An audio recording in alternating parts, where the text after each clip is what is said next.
Hello and welcome to the Sporticos Football Stories podcast. My name is Resnik-Hanson and today I'm joined by Tushar Bahl, a freelance journalist and football writer. Tushar serves as the site expert at BVB Buzz, a Borussia Dortmund blog on the fan-sided network. Based in India, Tushar follows BVB as a fan and also as a keen student of the game. He's sure to be a fascinating guest on today's episode of the Sporticos Football Stories podcast.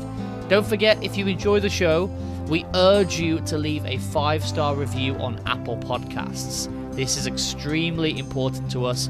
We'd like to thank you so much in advance for helping our little podcast to grow.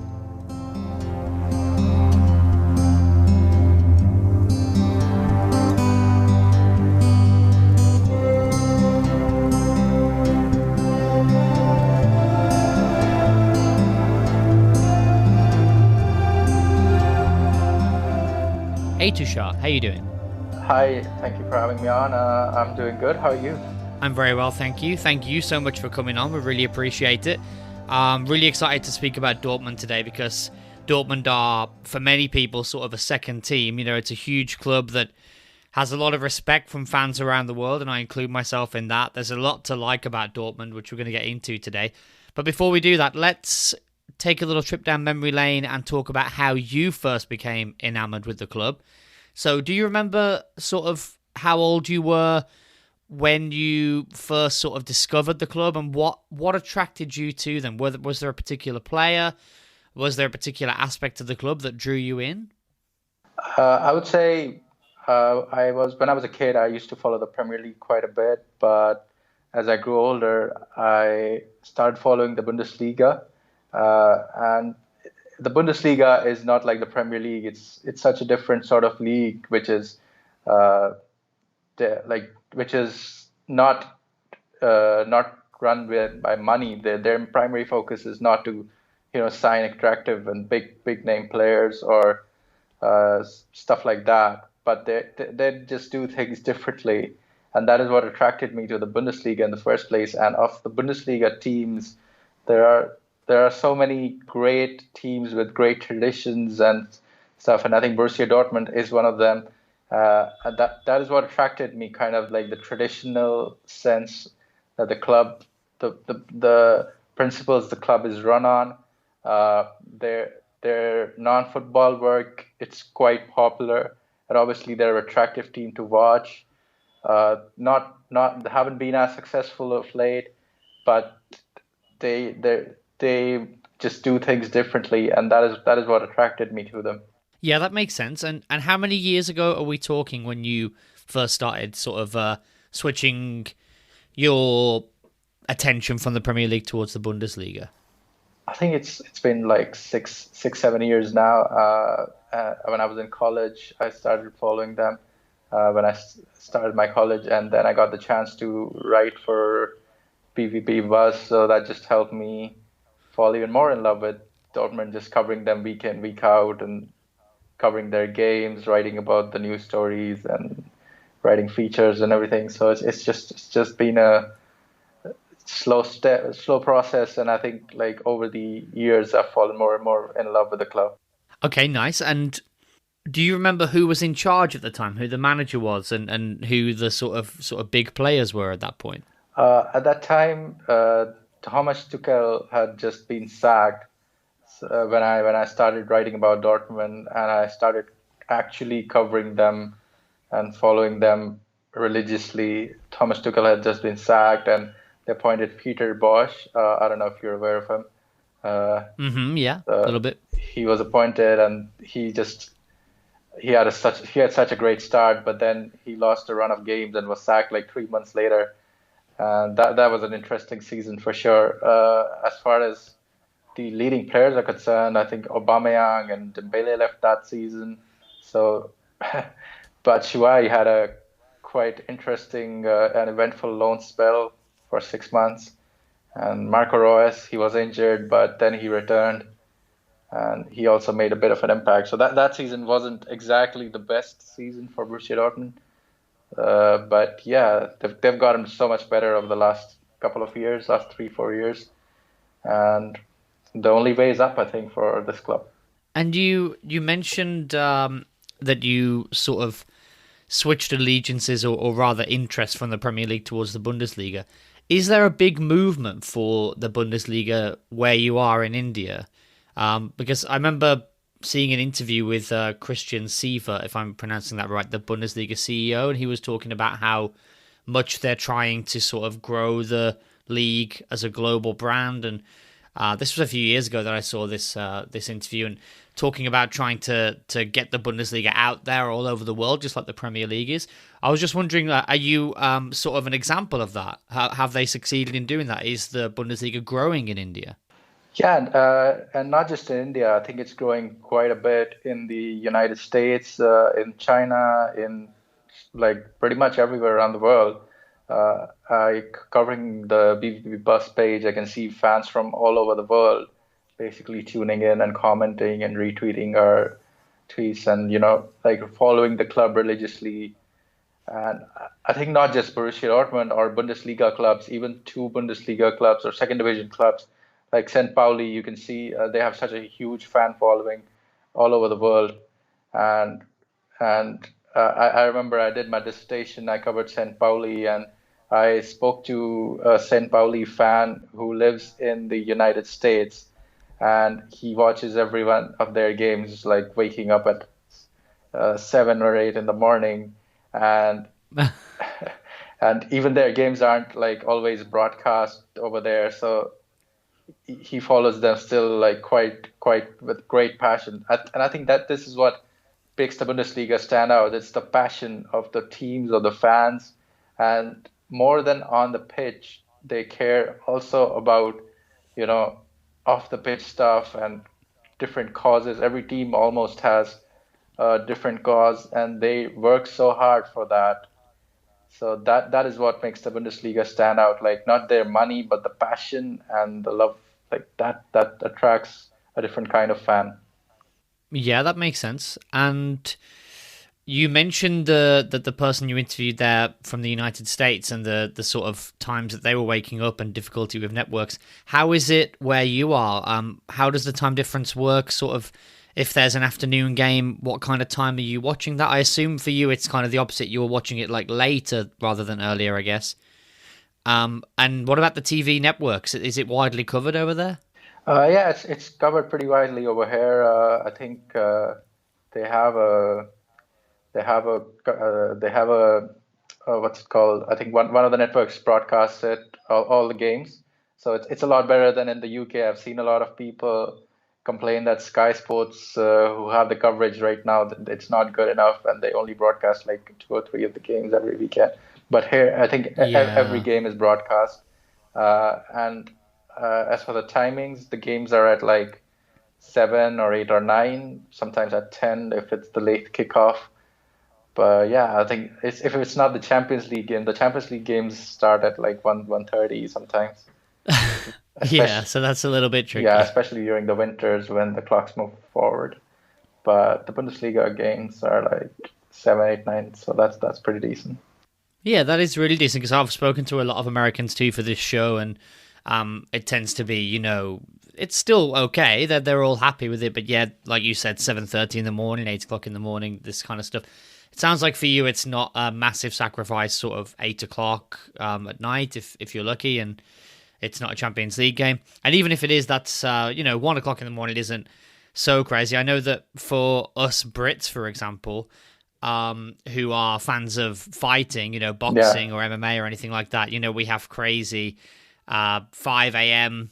wake up calls and stuff to watch boxing matches. So it sounds like you're doing okay with that stuff, which is great to hear.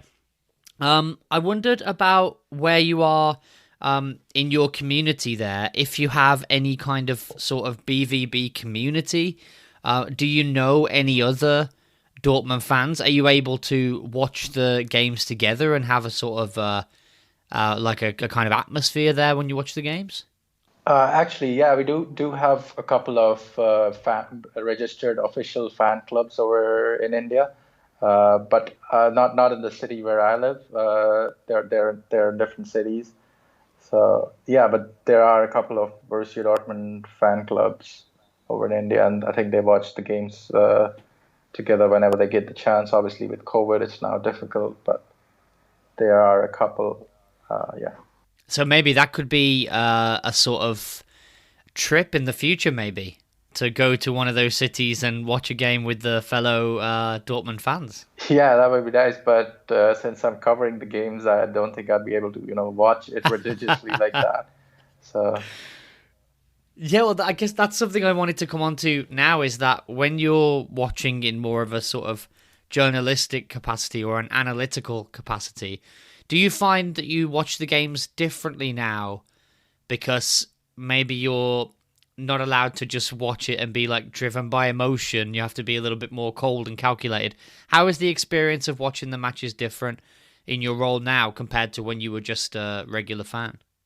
yeah, I think you cannot be, first of all, you have to be less passionate and you have to be more objective. And obviously, you cannot just jump to conclusions. You have to just wait for things to happen and like not just say, oh, a team lost, so it's the end of the world. Whereas a fan, you're allowed to do that. But if you're writing about it, I just try to be a bit more objective and I try to take things into account. Like, for example, when Borussia Dortmund lost against Gladbach the other week, like everyone was thinking, oh, this is the end of the world. There was no Holland, there was no Royce, so the team failed to get a shot on target. But I was like, okay, no worries. It's just one game. There's so many injuries. You have to take that into account. So I think in that sense, it's just you got to be more objective. That's all. Was that difficult to do in the beginning, and are you getting better at it? Yeah, in the beginning, it was a bit difficult, but I think I've gotten better at it, and now I can just write in a more calm demeanor. Like, just don't jump to conclusions. Don't like think that every game is the be all end all, and it's a big season, so you gotta like take all the points into account and look at it from different perspectives. Yeah, it's tough, I'm sure, but with time, with practice, I'm sure it's getting a little bit easier. Have you ever managed to see a BVB match live, either over there in Germany or maybe they did some kind of preseason tour in India, anything like that? I actually did my master's degree in the UK, and I wanted to go over and watch some games. But when I did my master's degree, the COVID-19 pandemic struck, so I wasn't able to go then. So after that, I had to come back. So hopefully in the future, now that the crowds are starting to get back, right now it's not possible, obviously, because they're starting with people in the town. In the nearby areas. So hopefully the coming months maybe. Oh, what a shame though. That sounds like that would have been a perfect opportunity. Like you were really close geographically. Yeah, and actually when I did my dissertation, that was related to German football. So I'd even made some contacts at the club, and I had planned on interviewing them. So that COVID-19 pandemic also affected that. That's a good thing. Where did you study in the UK? I studied at Cardiff University. I suppose it's probably the same thing because of COVID, but did you have the chance to get down to a Cardiff game or anything? Yeah, I got to a Cardiff game. The COVID pandemic started I think half a year into my course, so I was able to watch a few games in the first half of the course. And you were probably thinking, oh, no worries, no rush on the Dortmund thing. Yeah. I'll get over there. You didn't expect the world to end pretty much, right? Oh, no, I know exactly what you mean. I think a lot of people had plans like that. When the pandemic started, I was living in Malaga, and I didn't go to any... I went to a game eventually, but I kept putting it off because I thought, it's okay, I've got my whole life to go to games. And then I went to a game sort of like the weekend before the lockdown started. And then after that, there was no more opportunity to go. And if I'd known, I would have gone every game in the season for the 6 months before that. But you just don't know when these things are going to happen. But hopefully one day you'll get to the Signal Iduna and see a live game. Hopefully, yeah. I guess if you could choose, would you choose the Der Klassiker? I guess that would be the one you'd choose, right? It would depend. I think the Schalke game would be quite interesting. I think they're the biggest rivals for Borussia Dortmund.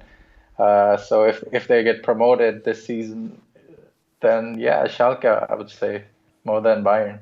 How are they doing? Because I know that them going down was sort of, earth shattering.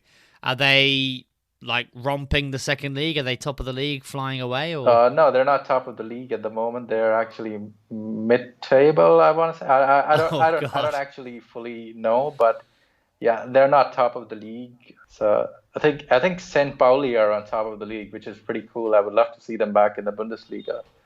So I don't know how Schalke are exactly doing. Seeing all of obviously being in the community and writing about it on a page and social media and everything. How is the sort of banter with all of that? Are the Dortmund fans absolutely loving this current situation with Schalke, this capitulation, or are they actually secretly hoping they come back up so that they can have the derbies again? Yeah, I think it's been mixed. Some Dortmund fans and even some players have said that it's a shame that Schalke got relegated, and like some people are hoping that they'll come back up quickly. But obviously, when the relegation was official, a lot of banter took place, and there were Dortmund fans who did some, tweets about him and everything. But yeah, I think it's they would prefer to have the derby and to beat Schalke instead of to see Schalke in the second division. Yeah, I can understand that. It's one of those things, isn't it? You love to have the banter, but then at the same time, they'd love to have that tie, especially now that fans are allowed again or starting to be allowed again. I'm sure that they missed that. From the lowest point of Schalke to the highest of Dortmund, I wanted to ask you during your time as a fan, so sort of in the last decade. There's been some highs and lows, of course. There's been some great moments. What would you say? I know it's difficult to say one, but what would you say has been your favourite moment following the club so far? I think the last six or so months have been pretty special for the club. Just winning the DFB Pokal, uh, going neck to neck with Manchester City, and only losing because of a couple of uh, arguable refereeing decisions. I think those were pretty special, and I think that Bellingham goal against Manchester City was just such a beautiful moment. But I think the DFB Pokal oh, win in May, that was the most special one, I would say. Well, speaking of the last 6 months, we're going to get into the current state of affairs on the pitch. But before we do that, we're going to take one very quick break. And we're back. So before we come on to this season, let's spare a thought for Edin Terzic. I just wondered how you would rate his spell as interim head coach in the second half of last season. I think it was beautiful the way he just took over. There were doubts about him. He was told that he's out of his depth earlier when he started, but he took the criticism in his stride, and he just did not like let it get to him. And by the end, he was being linked with Tottenham. He was being linked with so many other jobs, and he did a beautiful job. And I think Hans-Joachim Watzke said it best. He called him my hero, and he said that the club was a sinking ship, and he helped the club get back up. And I think that's a testament to him. He got the best out of his players. He took the team to the Champions League quarterfinals, and he won the DFB Pokal. Finished in the top four. I don't think there's anything else you can ask for from him. No, I agree. From a caretaker under pressure to have done all those things that you mentioned there, what would you say was his biggest achievement? I mean, was it the development of Bellingham, the going, as you said, toe-to-toe with City, winning the cup, finishing fourth? What was his what will he be most remembered for, do you think? I think it's just a mixture of these things, but because he's such he's a boyhood Dortmund fan. He went to games as a fan, and he loves the club. So I think he will be remembered as someone who loves the club, who took over the club in when it was in desperate need of change, and he just brought so much stability and won the Pokal. So I think that would be how he will be remembered. I think it'll be a mixture, but Pokal win because Dortmund hadn't won a trophy in 4 years. So the Pokal win, I would say, takes it a bit over the Champions League.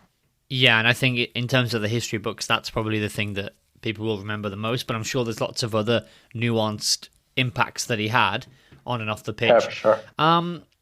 But how would we define Marco Rosa's spell so far in terms of the style of play on the pitch? Because this is sort of the part of the show where pretty much I like to be educated by the guests, because obviously I'm not watching every Dortmund game every week. I mean, I can tell from having a cursory glance at the table that, sort of Dortmund are up there with Bayern, and I guess in terms of results, maybe it's been good, but you can tell me more on that front. And more importantly, in terms of the tactical side of things, what's changed this season, and what can fans expect to see as the season goes on? What kind of things is he trying to implement? I think to sum it up in 2 words, I would say it's been exciting and chaotic at the same time.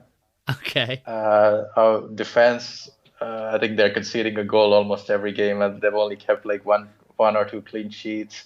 So it's not been good on that front, but they're scoring goals pretty much, scoring more than 1 goal every game. Last couple of games, they've not had Erling Haaland. So other than that, when Haaland is playing, they score at least 2 or 3 goals every game.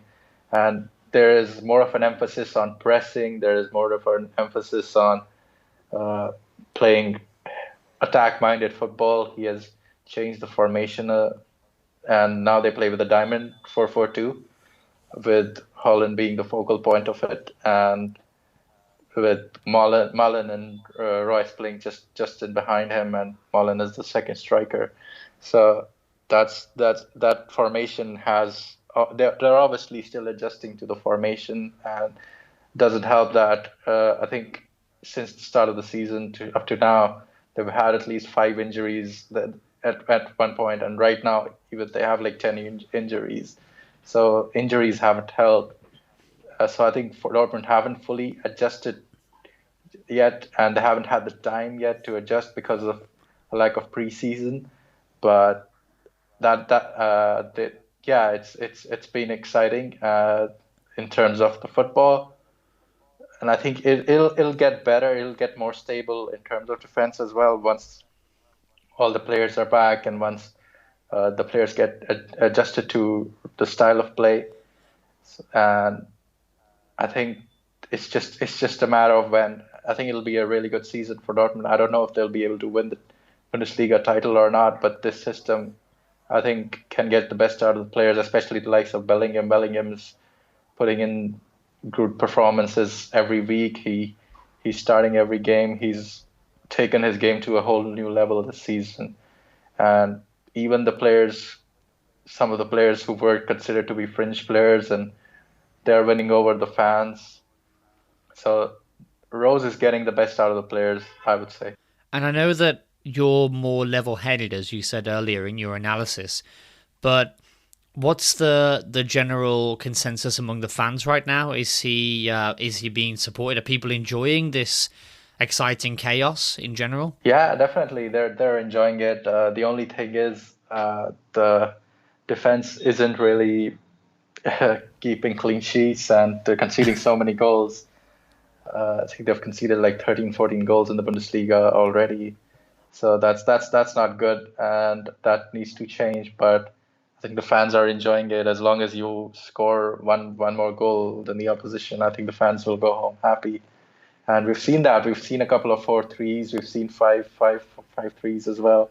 So it's just chaotic fun, and I think fans are enjoying that.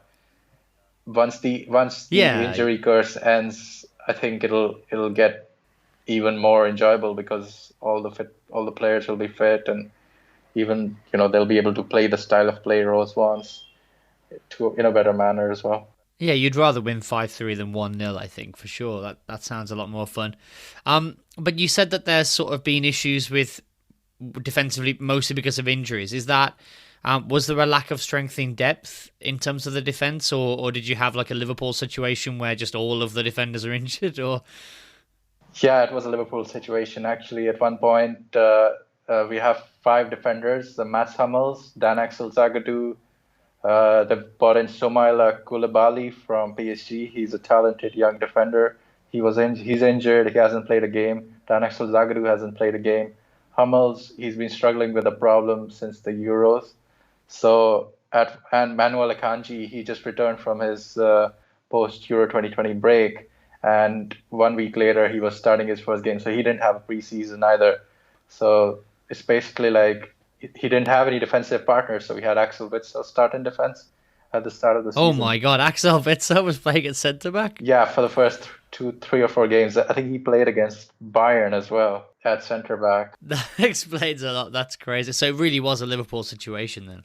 Yeah, but they signed Marin Pongracic from Wolfsburg on deadline day, so it's a little better now, the defensive situation.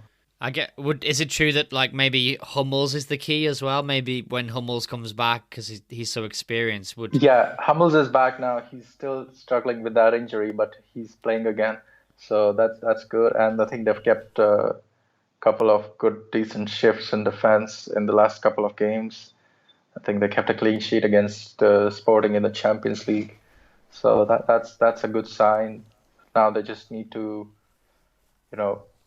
continue that and show that for a decent, like for the next 4 or 5 games. And I think I should also point out that the goalkeeper they've signed in, Gregor Kobel, he has been like better than anyone could have expected. He signed from Stuttgart. He's not like a household name, so there weren't like that big of expectation from him that he would just straight away perform. But he has been a revelation, I would say.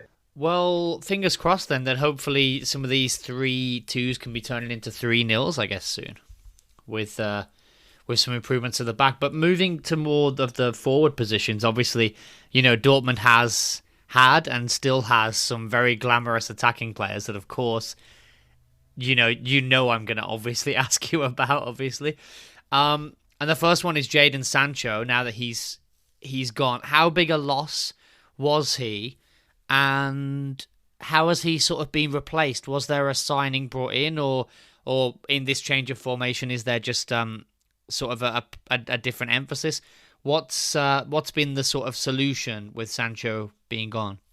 I think a player like Jadon Sancho is irreplaceable pretty much. You cannot like just replace him with another player and expect him to make the same impact. And that is where they are somewhat struggling. They're still scoring goals, and Holland has still got like 12 goals in like 8 matches.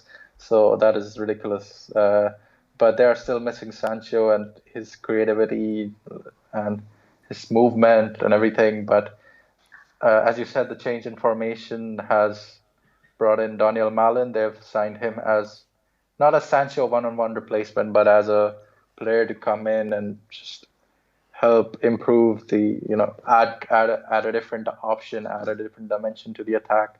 He's playing off of Haaland in the 4-4-2 diamond formation, and he's settled in decently. He's not set the world alight yet, but he did score his first goal a couple of weeks ago. So hopefully he will have that confidence now going into the next few weeks to take his game to the next level. And how much will he be missed, not in terms of just, we're missing his creativity, we're missing his movement and everything and everything great that he does, but I mean, how big a connection did he build with the fans? Was he able to be sort of loved by the fans? Will he be missed and remembered well? If he ever goes there to play as an away player, will he get a big ovation? All those things. Yeah, he built a really good connection, and even in the last game he played, the DFB Pokal, not the last game, but the second or third last game, he scored 2 goals in the DFB Pokal final. So he's a pretty special player, and the fans love him. And obviously, there was no like ill will from most of the fans to him when he left. So yeah, I think he'll be remembered fondly for years to come, and he will be given a good ovation when he comes back, or if he comes back. It's great to hear for myself, and I think probably for any English fans listening, and I think even British, because for the longest time, we just struggled to get our players to go abroad and to play in other leagues. And for the longest time, we always said it would be such an improvement for our football and for our national team. And I know that not only England now, but in Scotland it's happening too. Various Scottish players, young players are going abroad. I think it's really cool. And Bellingham in particular, obviously, is one that I love because he's from Birmingham too, which is pretty much where I'm recording from today. So he's kind of a local legend. And it's so nice to hear that Sancho, made an impact and that he will be kind of maybe not a legend there, because I know he only spent a few years there, but he'll be remembered well. Bellingham, on the other hand, could become a legend, right? I mean, he's so young. It's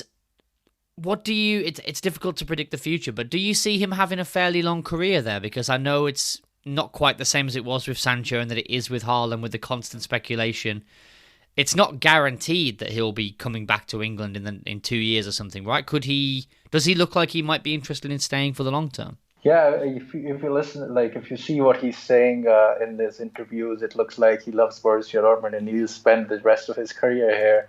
The way he said, I want to learn German and I want to be a part of the city. I want to be a part of the club, and I want to he just seems like someone who actually loves the club, and he seems like someone who is more of a football purist, like a traditionalist, and not just attracted by the riches of the Premier League.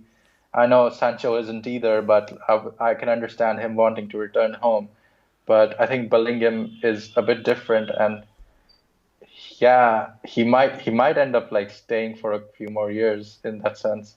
I hope so, because I think that would be, again, really, really cool for English football and for the national team. And I think because he could be sort of the future of the England midfield too. I think he's absolutely amazing. So I hope he stays for a little while longer. Someone who there is constant speculation about, of course, is Erling Braut Haaland. So what's the current situation over there in terms of the endless media circus? I mean, how much longer do you expect to have him? And is there sort of a contingency plan in place in the club for replacing those goals that I think you said he's already scored something like 7 or 8? He's just ridiculous. His form seems to never end. What's the plan there when he goes, and when do you think he will go? It looks like he might go next summer, but I am not fully sure that he will, because you never know. I think the fans will play a part, and the passion of the club obviously will also play a part, and no other club can offer him. He's only 21, and he's not in any rush to go.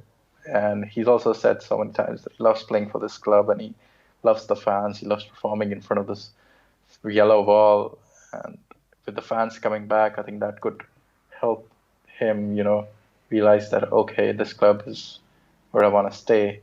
So who knows? Maybe he'll end up staying, but the likelihood at the moment is that he will leave.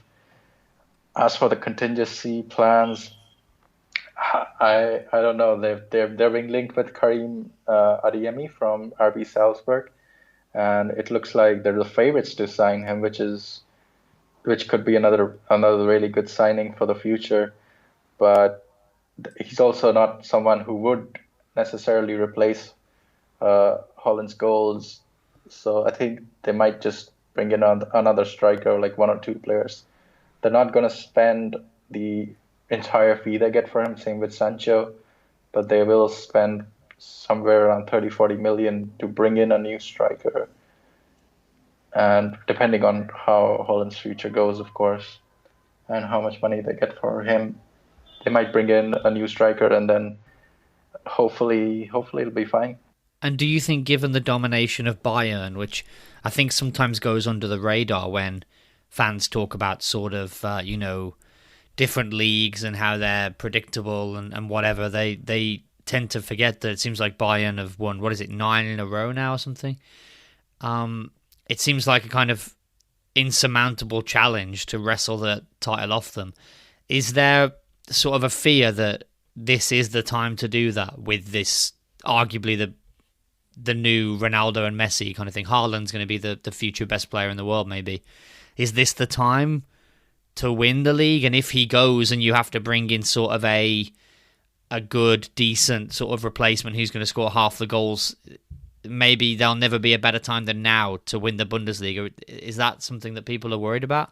Yeah, I think the time is now, and there is a hope that Dortmund can challenge for the title. But obviously, if they can stop getting injured, like so many injured players, at least 5, and now it's 10. So they need to avoid injuries first of all. Otherwise, it would just be too easy for Bayern. And obviously, Bayern, they are also a team under transition under Julian Nagelsmann. So it's a good time to make a real challenge for the title race. They've challenged for the title race like a couple of times in the last 3 years, but unfortunately, it hasn't worked out for one reason or the other. And I think this year might be a good chance. And next season, I don't know if Holland will stay or not, but if he does leave, then yeah, I don't think they can just replace someone who scored 68 goals in 67 games for Dortmund like that easily. And unless they find like the next Holland, which I don't think they will, because no one scores 68 goals in 67 games for a Champions League club like these days. No, it's like you said, Sancho is irreplaceable. I think Haaland is. Yeah, next level, I would say. Yeah. But I guess one shining light is that sooner or later Lewandowski's going to have to retire, right? So then they're going to have a similar situation of replacing, such an unbelievable striker. So if those two things coincide, then maybe it will even the playing field a little bit, and I guess we'd see what happens with that. But moving from the mega star in the team, I wanted to ask you, for those of us who are not as big Dortmund aficionados as you, who don't really follow the club as closely, who would you say is the most underrated player in the team? Who's the player that probably I'm not hearing enough about, that really plays a vital role? I could probably name about 5. And I don't think that some Go for it. Holland and Bellingham get all the praise and everything, but I would say Rafael Guerreiro, he plays such a key role for the team, but he goes under the radar. He's so good when going forward down the left, and his partnership with Sancho. There's been a lot of talk about Manchester United not getting the best out of Sancho, but if they had someone like Rafael Guerreiro who makes those forward runs and links up play with Sancho, does those 1-2s and attracts defenders so that Sancho can move in to the middle, and that's the sort of player they need to help them. Another one is Manuel Akanji. He's such a class defender. He's modern day. He can pass. He can build up play. He's good in the air. He's just such a good defender. And I think we saw that in the Euros as well against France when he just put in such a strong performance. Yeah, I thought he had a great tournament, to be honest. Yeah, and I think he's just taken that and gotten even better this season. And he's pretty much led the defense, and with pretty much every other centre back missing. So he's had a lot of hard work to do, and he's been pretty great. Third, I would say Mahmoud Dahoud. I don't know if you've heard of him. Yeah, I have, of course. Yeah, mostly from FIFA, not going to lie. Yeah, he's also developed quite a bit. He was like, in January, everyone thought that he would be leaving and his career is pretty much over. But then in February, he got the chance in the game against Sevilla. And since then, he's been like a regular starter. He started in like 90% of the games. And now he's got such a good partnership with Bellingham. He's like that number 8 and can also play number 6 and does the defensive job well, does the linking up job well. So he's pretty key for Dortmund as well. Well, it sounds like it's a positive time with plenty of great players. You only have to look at the lineup, which I did in preparation for this pod, and it's just so many great players in the squad. So with that in mind, and with the exciting young coach, another exciting young coach that you have now, it seems like every coach in German football is an exciting young coach, but the latest one at Dortmund, what would you say are the expectations for this season among the fans, and what would be the sort of baseline expectation, below that would be considered a failure? And then what would be the sort of upside that you can be dreaming of maybe achieving? I think a title challenge, a challenge for the DFB Pokal, and making it to the quarterfinals in the Champions League has to be the goal. And I think that's pretty achievable with the players they have, with the coach they have. If they can just avoid injuries, I think that's pretty achievable. And obviously winning the Bundesliga, maybe getting to the final of the DFB Pokal and getting to the quarterfinals of the Champions League, that would be just a dream season for Dortmund. And speaking of dreams here, and I think it depends on the fan and sometimes the club, the priorities. It's always interesting to know. But in a dream scenario where you could win the Bundesliga or win the Champions League, which one would you prefer? Which one is bigger for you? It seems like an obvious question, but it's not always actually that simple. I mean, the Champions League, obviously, but I think so, right? But then you hear so many fans who go, no, I don't care about that. The league is always the priority. I'd much rather win the league. And I'm like, would you? That's so weird. I would much rather win the Champions League, right? I just feel like the Champions League, there are like so many big teams, and Dortmund winning it would be such an incredible underdog story. And yeah, Bundesliga too, but it wouldn't be such like as big a story, like as big an underdog story as it would if they win the Champions League. That would be pretty cool if it happened. But I think for the team, the league will be the priority when it comes to because there are so many good teams in the Champions League that have those 100 million players that Dortmund don't have. So I think that the league will be the priority this season. Yeah, that makes sense. It's the more likely to win, I suppose. Okay, well, fantastic. Now, we're going to finish off with our little quiz that we like to do with every guest. But before we do that, we're going to take one more very quick break.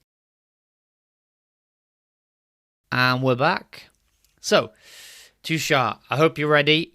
Don't worry, don't worry. These things some of them are quite ridiculous and impossible, and that's kind of the point. Got a bit nervous. So don't worry that there's often a few of them that stumble everyone, and that's just the way it is.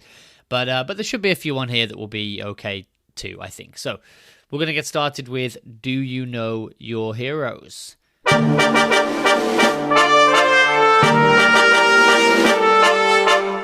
And the first question is, question number 1, who is the club's all-time top goal scorer in all competitions? Is it Mikhail Zorc? This one was very controversial because I looked at like so many different things, and apparently it's Alfred Preisler, who scored 174 goals between 46 and 49 and 51-59. I actually think that it's tied between him and Mikhail Zorc. I'm not fully sure, but I think it's tied. Yeah, there's also another person called Manfred Bergsmuller who's involved. Yeah. It's very crazy. And some websites say one, others say the other. And I looked at about 6 websites.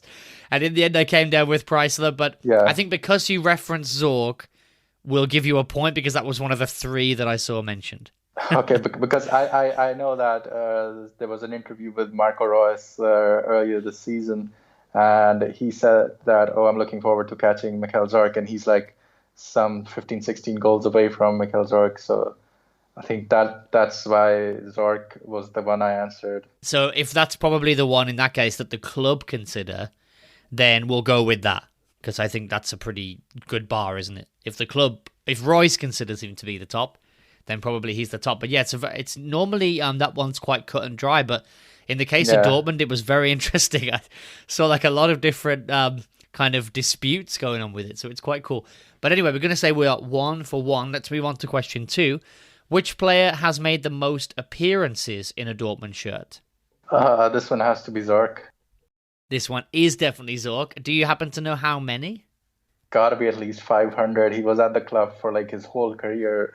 He's been at Dortmund for like 40 plus years now as a player and now as a sporting director. It is above 500. Would you like to have a guess? 550 or please? Very close. 572. But we are 2 for 2. You are correct. It's Michael Zorc. Number 3. Which member of the current squad has scored the most goals for BVB? That has to be Marco Reus. It is. I was just thinking that you just referenced it only a second ago. We're referencing all these before they come up.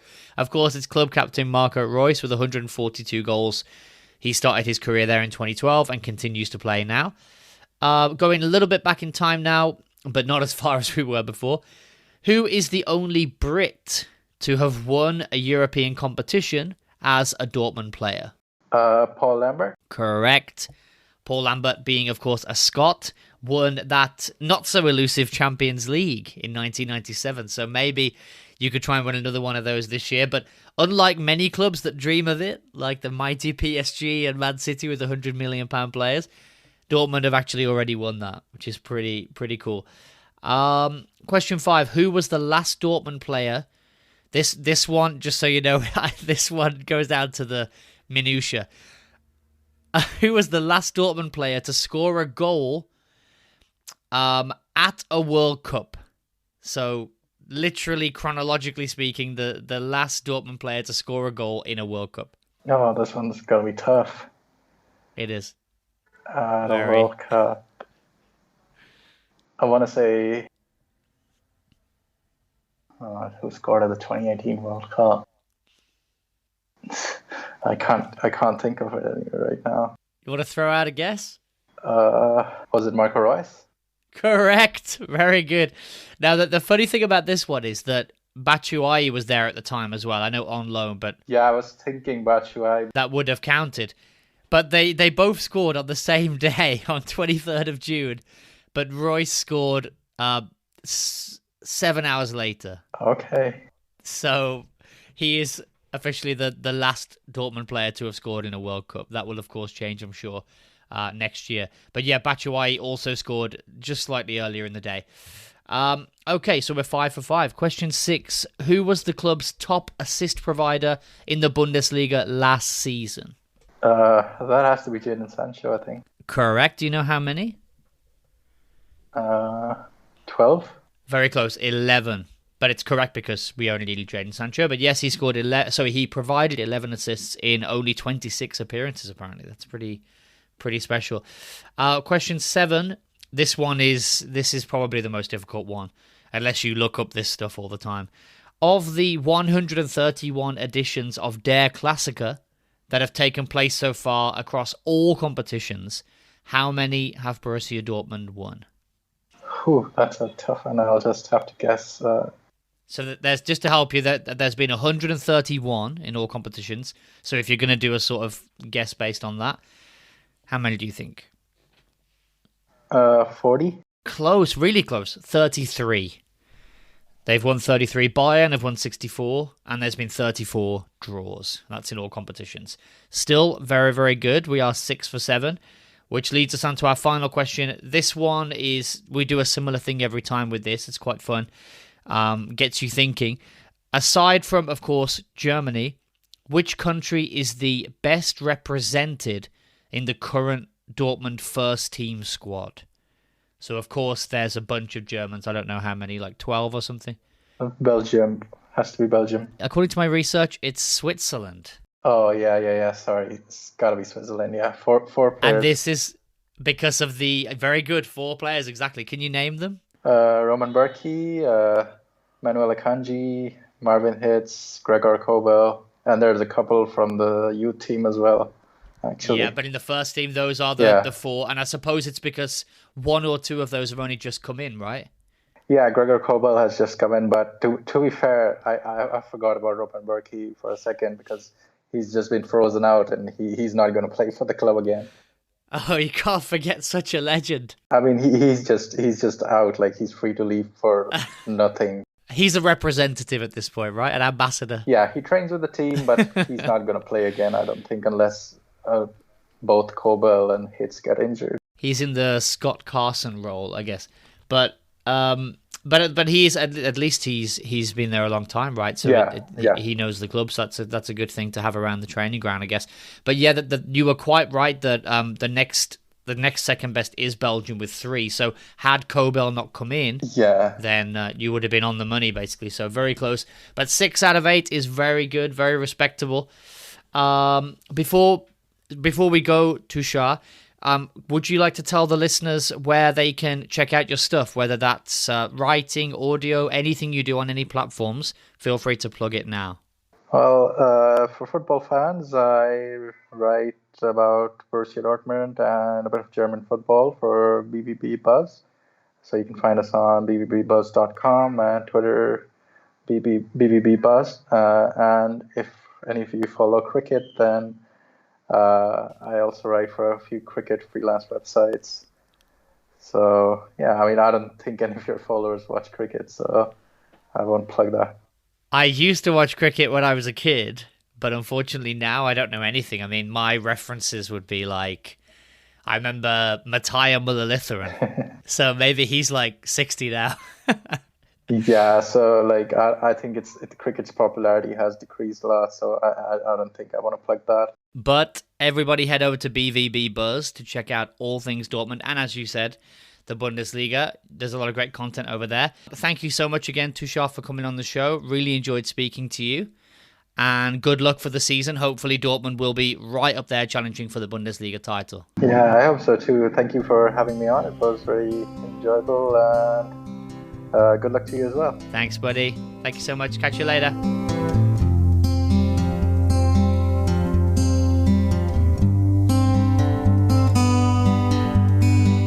Thanks so much for listening to the Sporticos Football Stories podcast. Please like, share, and leave 5-star reviews on Apple Podcasts or wherever else they'll let you do that nowadays.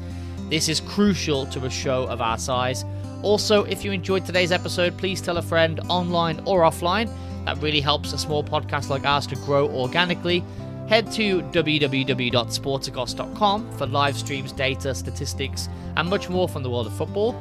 You can follow us on Twitter at Sporticos.com. You can follow myself at Craig Sporticos.